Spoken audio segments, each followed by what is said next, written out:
You're listening to Business Talk Radio, where we take business to the next level. Rapping with Dr. Jacalyn connects you with experts from all over the world to help you take charge of your career, your business, and your life. Rap along with us. Visit drjacalyn.com to learn how to become a guest or a sponsor. And now, the doctor is in.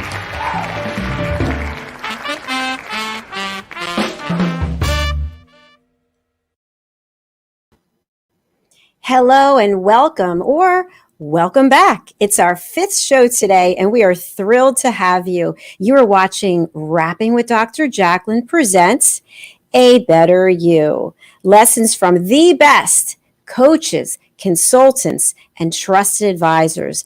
I have handpicked a team of experts in their field, and they come and join us 5 times a week to share their expertise in bite-sized learning, short lessons.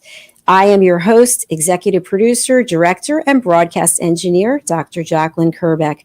With me today is one of my team members, Mr. Hiett Ives. Hello, Hiett. Hello, Doctor. Good to see you this afternoon. Good to see you as well. Hiett is the author of That Ain't Not Right, and we hope that you'll pick up a copy of his book. Hiett, where can we find it? On Amazon, That Ain't Not Right, or my name, Hiett Ives. Either way will get you there. Wonderful.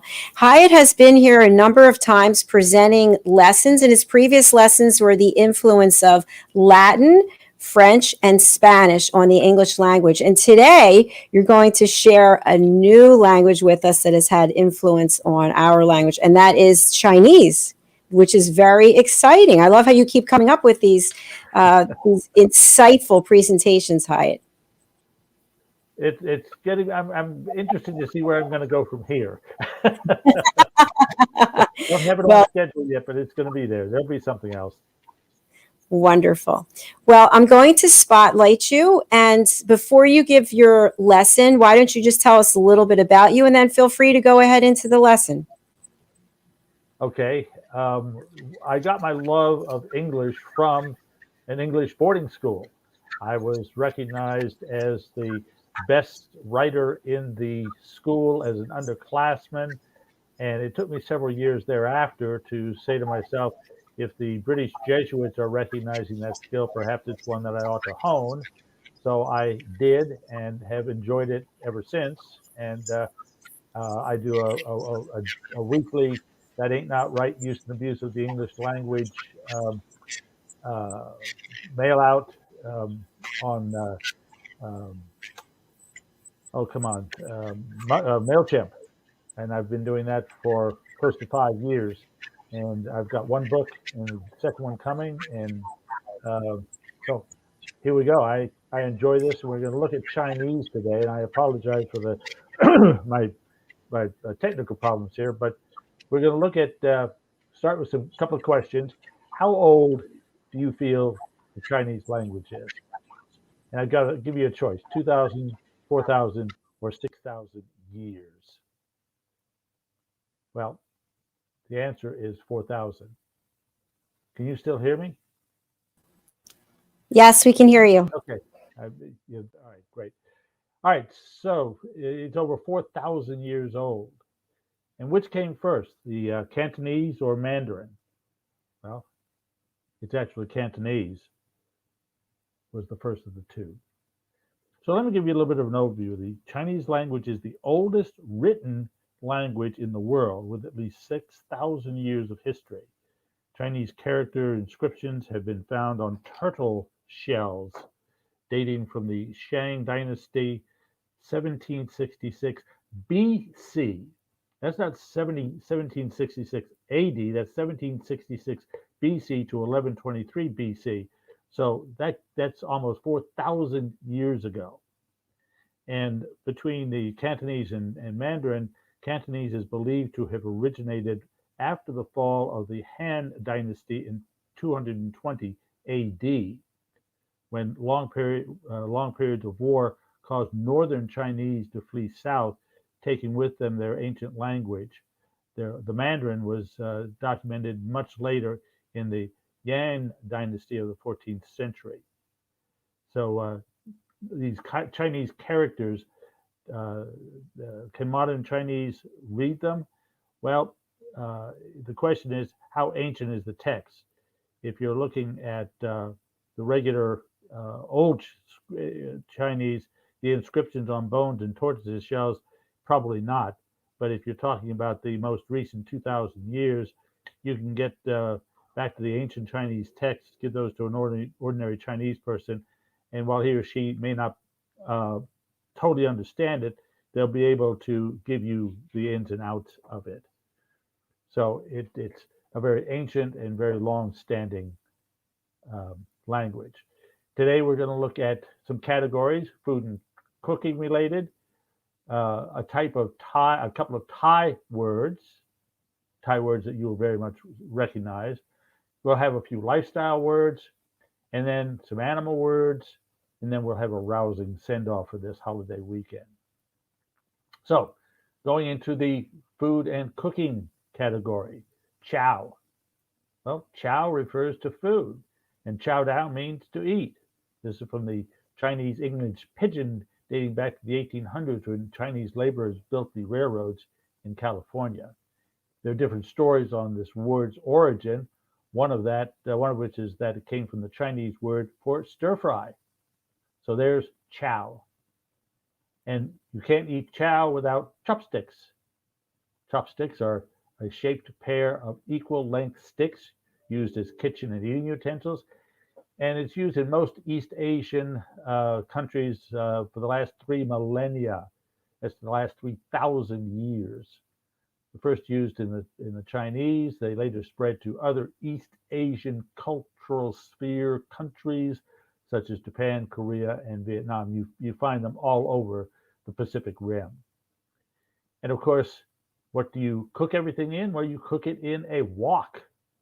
A wok, which is a deep round-bottomed cooking pot that originated in China. It's common in China with similar pans found in parts of East, South, and Southeast Asia. It's also popular in other parts of the world, including here in the U.S. There are a lot of people that cook using woks. Excuse me. And one of the first things you cook in a wok, you use soy. And soy is a liquid condiment of Chinese origin, traditionally made from the fermented paste of soybeans, roasted grain, brine, and a couple of moles that I'm not even going to try to pronounce. And then, of course, you have tofu. We all love tofu. It's also known as bean curd and is prepared by coagulating soy milk, then pressing the resulting curds into solid white blocks of varying softness. And then, of course, they flavor those and make all sorts of weird things. I'm not a tofu fan, but there are people that say you can make things out of tofu and make it look and taste like something else. So there's tofu. It also originated in and is consumed within China for over 2,000 years. So you're eating some old stuff when you eat tofu.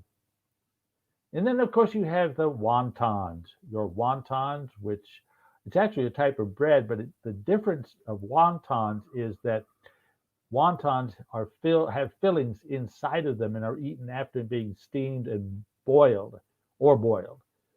So you have the wonton bread, and then you put the fillings inside of them and steam them, boil them before you eat them. And then, of course, you have bok choy. Bok choy, well, this is a leafy green vegetable with white stems. It's a common ingredient in Asian cuisine. The word comes from bai chai, meaning white vegetable. So there's your bok choy. How many thought that ketchup was a Chinese word? Well, yes, it is. Ketchup is a Chinese word, and it was originally a sauce made from fermented fish. Europeans tried to replicate it and later added tomato as a key ingredient. But the original ketchup had its recipe included egg whites, mushrooms, oysters, grapes, mussels, and or walnuts, among other ingredients. No wonder they had to put the tomato in there. And of course, it's all that on top of the fermented fish, which I guess the mussels and other things are.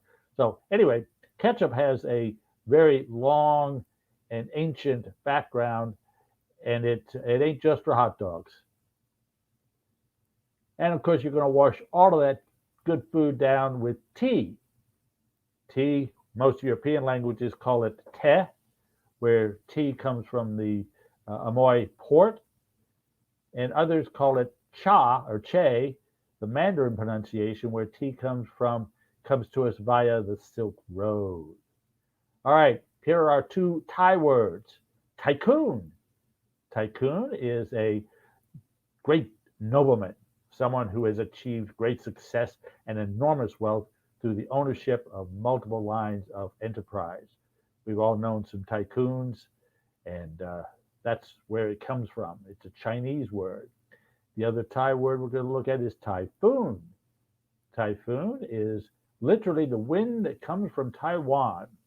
It's a mature tropical cyclone that develops between 180 and 100 degree east longitude in the northern hemisphere.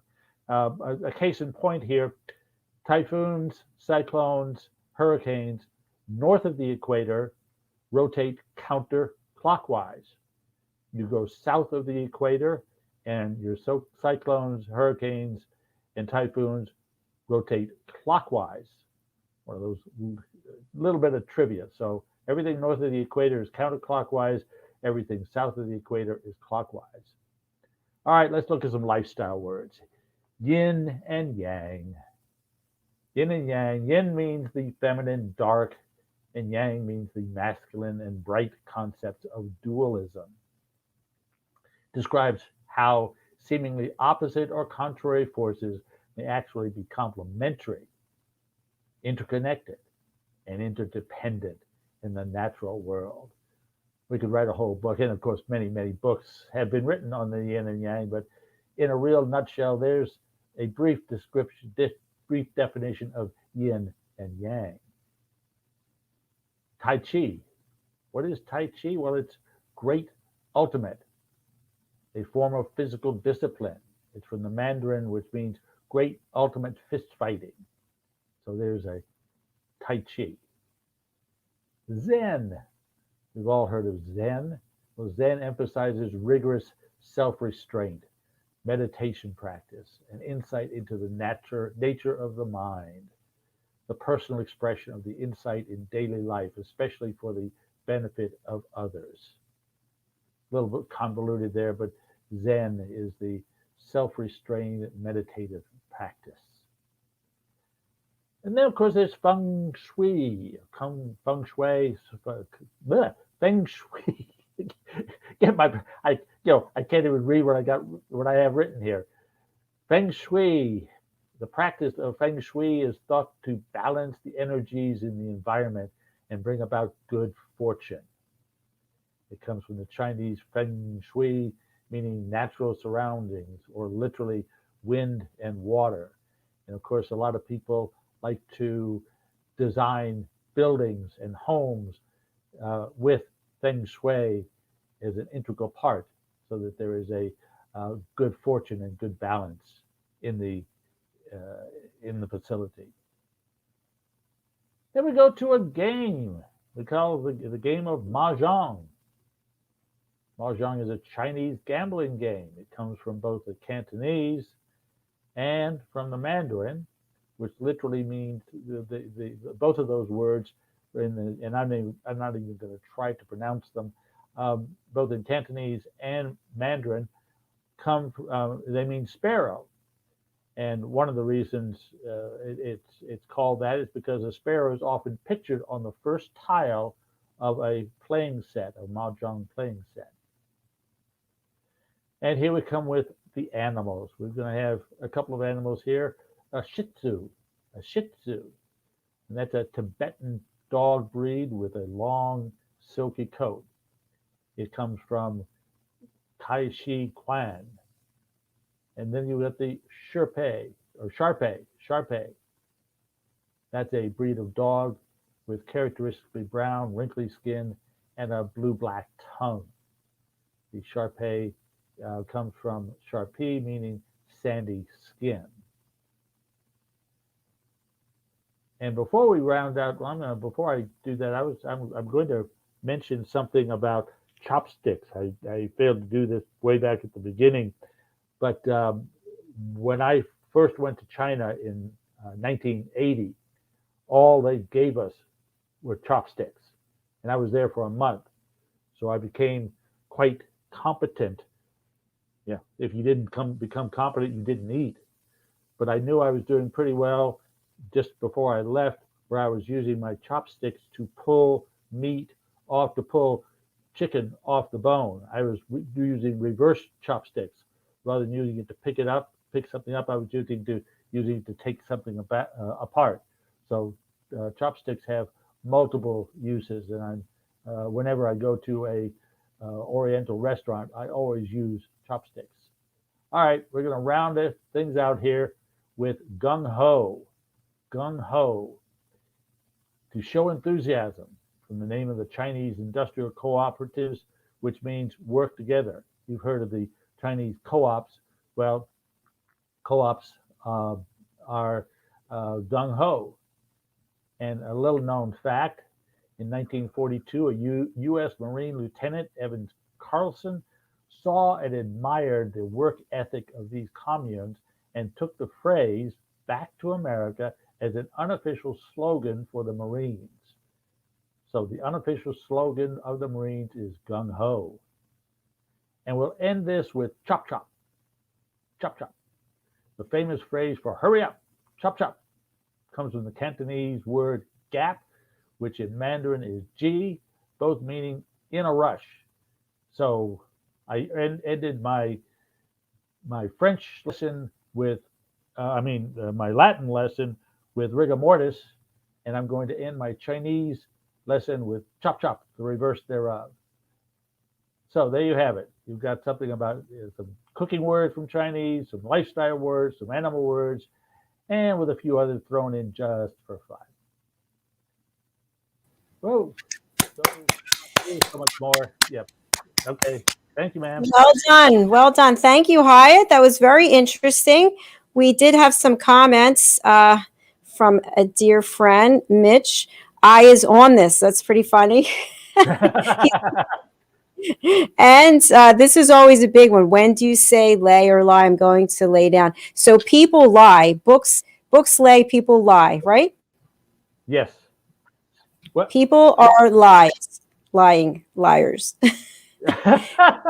And that's how I remember people lie, and he is Chinese. Thank you for sharing that and being part of this show. We always love having you. You're a very good fan, loyal to the program. So I hope you're having a wonderful beginning of the weekend there. And again, thanks for watching.